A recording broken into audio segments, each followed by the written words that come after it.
Shalom,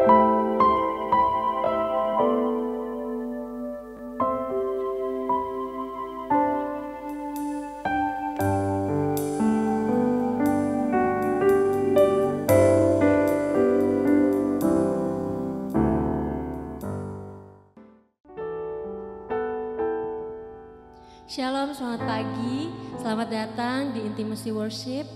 Mari saya mengajak kita semua dimanapun berada, sebelum kita mengawali hari kita sepanjang hari ini, kiranya kita mau bersyukur bersama-sama, kita mau melihat betapa Tuhan itu begitu luar biasa dalam hidup kita. Dan kita akan menyembah, memuji Tuhan, namun sebelum itu saya ajak semuanya kita untuk berdoa. Kami terlalu percaya Tuhan bahwa kasih-Mu selalu baru buat setiap kami, selalu sempurna buat setiap kami ya Tuhan. Terima kasih kami boleh selalu Tuhan hidup di dunia ini Tuhan. Terus Tuhan memberikan kami kesempatan demi kesempatan Tuhan untuk kami dapat berkenan terus di hati-Mu ya Bapa. Kami bersyukur kami boleh mengawali hari ini dengan memuji dan menyembah Engkau ya Bapa. Biarlah nafas kami Tuhan memang hanya betul-betul untuk menyenangkan hati-Mu ya Tuhan. Kami mau terus menyembah-Mu Tuhan. Kami mau terus menyembah Engkau Tuhan selama-lamanya ya Bapa. Biarlah setiap penyembahan kami ini Tuhan boleh terus Tuhan tulus juga dari hati kami untuk Engkau ya Bapa. Dan biarlah Engkau melihat setiap kedalaman hati kami, bahwa kami sungguh-sungguh mengasihi Engkau Tuhan. Terima kasih Bapa. Hanya dalam nama Tuhan Yesus kami sudah berdoa. Haleluya.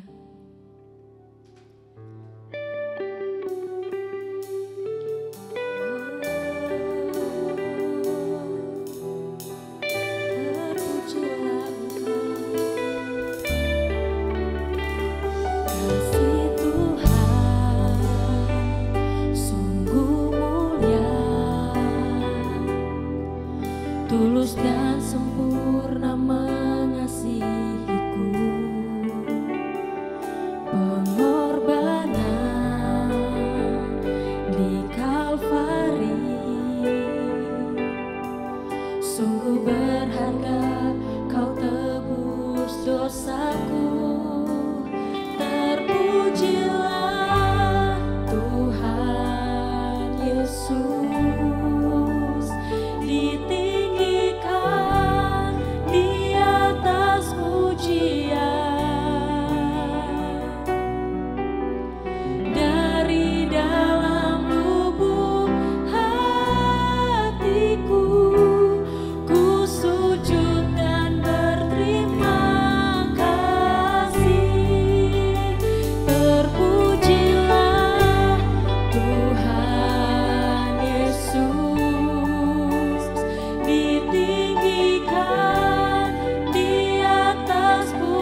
kami perlu Tuhan. Ketika kami hidup tanpa Engkau Tuhan, kami justru jatuh Tuhan. Kami tidak bisa merasakan hadirat-Mu Tuhan. Terima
wajah-Mu, oh Tuhan, di dalam kekudusan-Mu. Bawa kami Tuhan, bawa kami lebih dekat dengan Engkau Tuhan.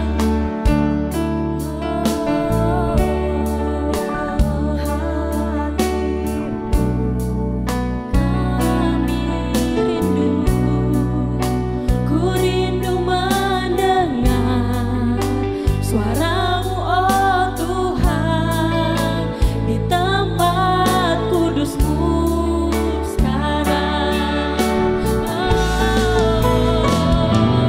Ku rasakan kasih-Mu dan indahnya kekudusan-Mu. Penuhi dengan kasih-Mu, diam di hadirat-Mu. Ku mengangkat tangan-Mu dan ku bersyukur menyembah-Mu. Penuhi dengan kasih-Mu, diam di hadirat-Mu.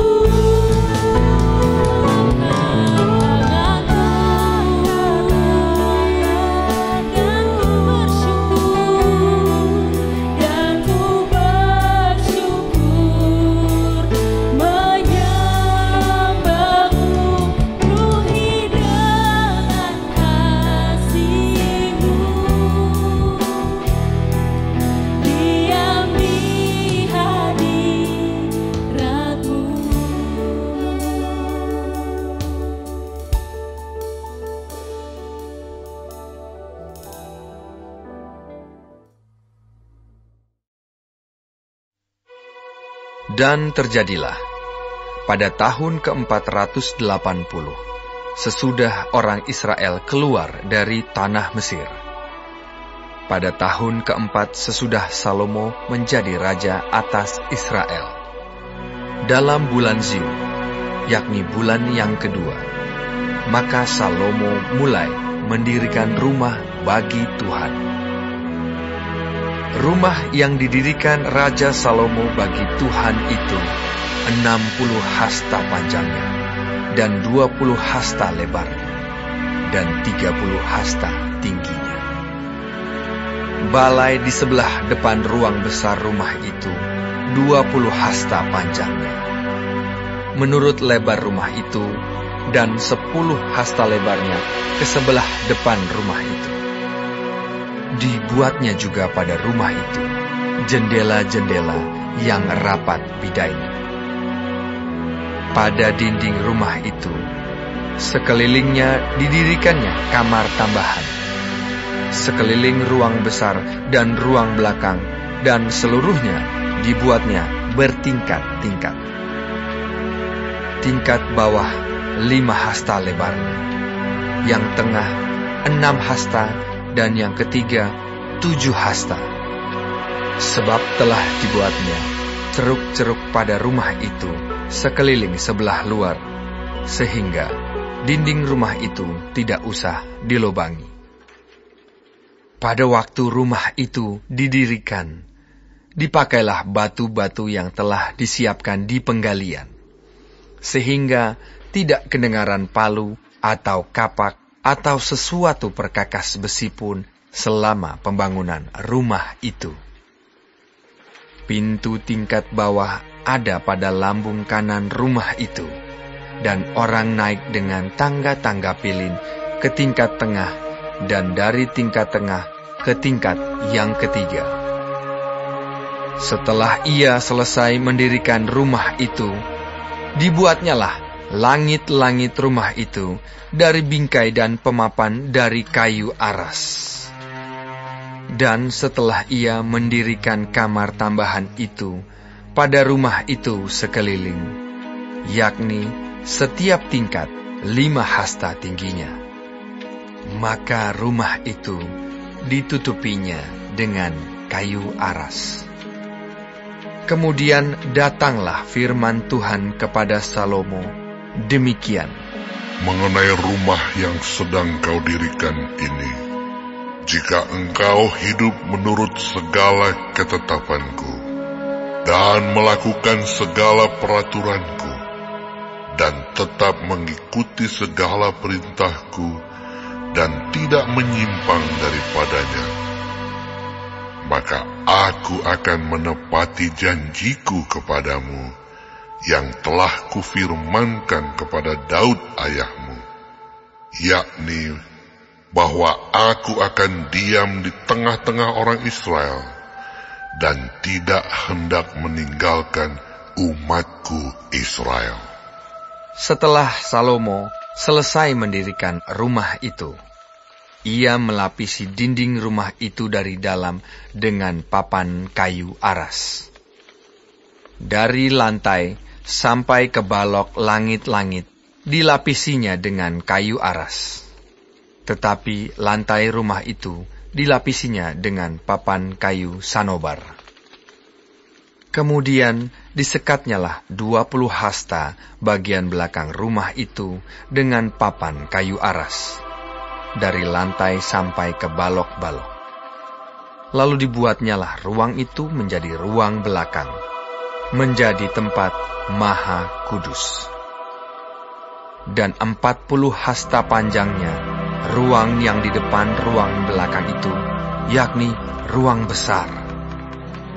Kayu aras sebelah dalam rumah itu berukirkan buah labu dan bunga mengembang. Semuanya ditutupi kayu aras, tidak ada batu kelihatan. Demikianlah dilengkapinya ruang belakang di dalam rumah itu, di sebelah dalam sekali, supaya di sana ditaruh tabut perjanjian Tuhan. Ruang belakang itu 20 hasta panjangnya, dan 20 hasta lebarnya, dan 20 hasta tingginya. Ia melapisinya dengan emas kertas, lalu ia membuat mezbah dari kayu aras di depannya. Sesudah Salomo melapisi rumah itu dari dalam dengan emas kertas, direntangkannyalah tabir pada rantai-rantai emas yang di depan ruang belakang itu. Lalu ruang itu dilapisinya dengan emas.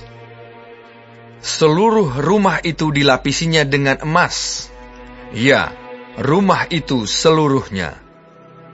Juga seluruh mezbah yang di depan ruang belakang itu dilapisinya dengan emas. Selanjutnya, di dalam ruang belakang itu dibuatnya 2 kerub dari kayu minyak, masing-masing 10 hasta tingginya.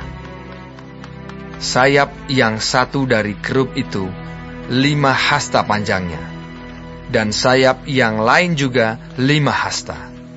Sehingga dari ujung sayap yang satu sampai ke ujung sayap yang lain 10 hasta panjangnya.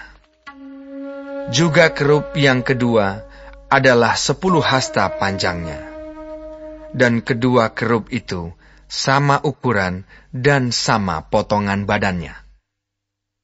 Tinggi kerub yang satu 10 hasta, dan demikian juga kerub yang kedua. Maka ditaruhnyalah kerub-kerub itu di tengah-tengah ruangan yang di sebelah dalam sekali. Kerub-kerub itu mengembangkan sayapnya, sehingga kerub yang satu menyentuh dinding dengan sayapnya, dan kerub yang kedua menyentuh dinding yang lain. Sedang sayap-sayap yang ke arah tengah itu bersentuhan ujungnya. dan kerub-kerub itu dilapisinya dengan emas.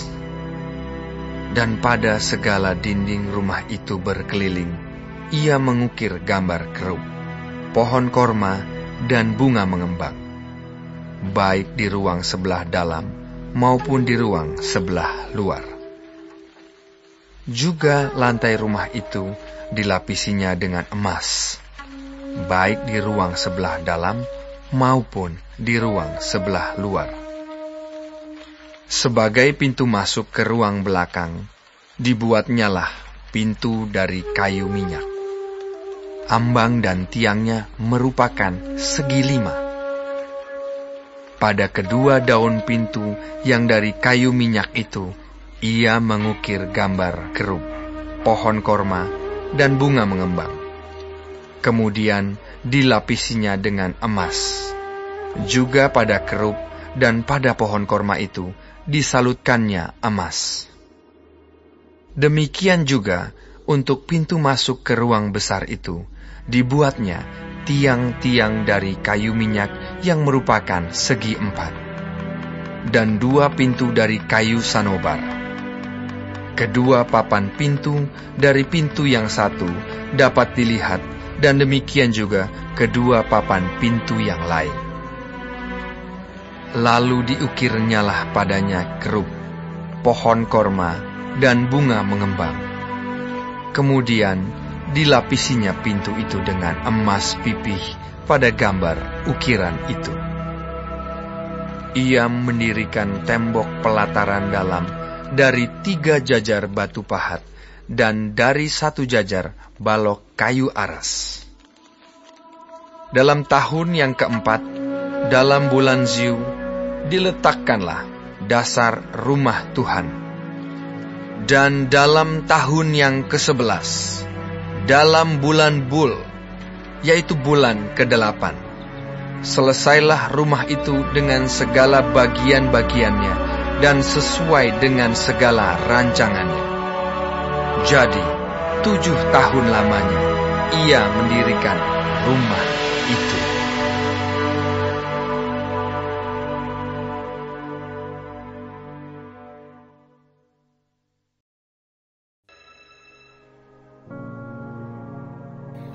Terima kasih Tuhan untuk firman-Mu pada pagi hari ini. Sungguh mengingatkan kami Tuhan untuk kami hidup semakin hari semakin berkenan di hadapan Tuhan. Dan biarlah Tuhan hari ini Engkau sertai, Tuhan tuntun, Tuhan melindungi, jauhkan dari segala mara bahaya, malapetaka, bahkan maut sekalipun ya Bapa. Bapa kami yang di surga, dikuduskanlah nama-Mu. Datanglah kerajaan-Mu, jadilah kehendak-Mu di bumi seperti di surga. Berikanlah kami pada hari ini makanan kami yang secukupnya, dan ampunilah kami akan kesalahan kami, seperti kami juga mengampuni orang yang bersalah kepada kami. Dan janganlah membawa kami ke dalam pencobaan, tetapi lepaskanlah kami daripada yang jahat. Karena Engkaulah yang mempunyai kerajaan, dan kuasa, dan kemuliaan, sampai selama-lamanya. Amin.